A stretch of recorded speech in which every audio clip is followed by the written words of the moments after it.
Welcome back to our YouTube channel Swad mood food. आणि आजची आपली रेसिपी आहे व्हेज लोकांची बिर्याणी म्हणजेच व्हेज बिर्याणी. इथे मी 1.5 वाटी तांदूळ स्वच्छ धुवून घेऊन सोक करायला ठेवलेले आहेत. आपण 1 ते 2 घंटे कमीत कमी त्याला सोक करणार आहेत. बिर्याणीसाठी आपल्याला लागणार आहेत आपल्या आवडीच्या जास्तीत जास्त भाज्या. त्यासाठी मी इथे सर्वप्रथम घेतलेला आहे शिमला मिर्च, गाजर, 2 हिरव्या मिरच्याही घातल्यात मी त्यासोबत, वटाणे आणि बीन्ससुद्धा घालायचं. आता इथं मी घातलेले आहेत फुलकोबी, बटाटा आणि त्यासोबत पनीर.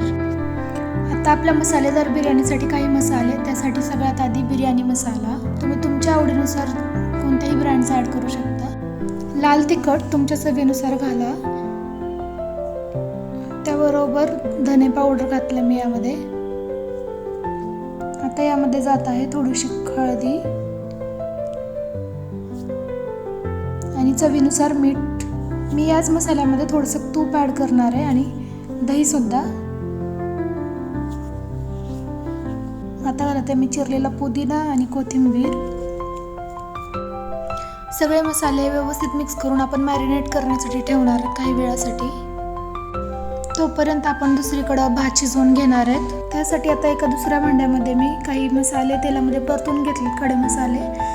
आणि आता पाणी ॲड करून त्यामध्ये लिंबाच्या काही स्लायसेस टाकलेल्या आहेत. चवीनुसार मीठ ॲड करायचं आहे. पाण्याला चांगली उकळी येऊ द्यायची आहे आणि त्यानंतरच आपल्याला आपण जे सोक करायला तांदूळ ठेवले होते ते आपण ॲड करणार आहेत.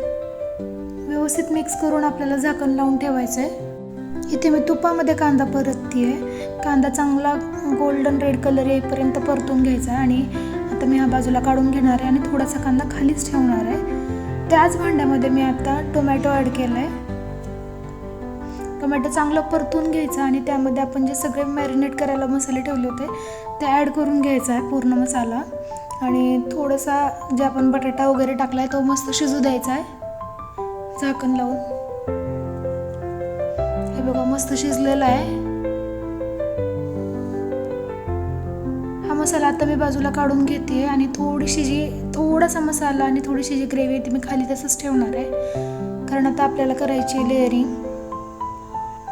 वरती आता शिजलेला भात टाकलेला आहे आणि त्याचबरोबर आता आपण बनवलेला सगळा मसाला टाकते. परत एक भाताची लेअर जाणार आहे आणि त्यानंतर परत आपण थोडासा मसाला ॲड करणार आहे जो आपल्याकडं आणखीन शिल्लक आहे. परत त्याच्यावरून राईस जाईल आणि आता जो आपण तळलेला कांदा होता फ्राय केलेला तो घालणार आहे मी वरतून आणि थोडीशी कोथिंबीर आणि वापस एकदा वाफेवर शिजायला ठेवून देणार आहे. अशा अनेक रेसिपींसाठी आपल्या चॅनलला सबस्क्राईब करा. Thank you for watching.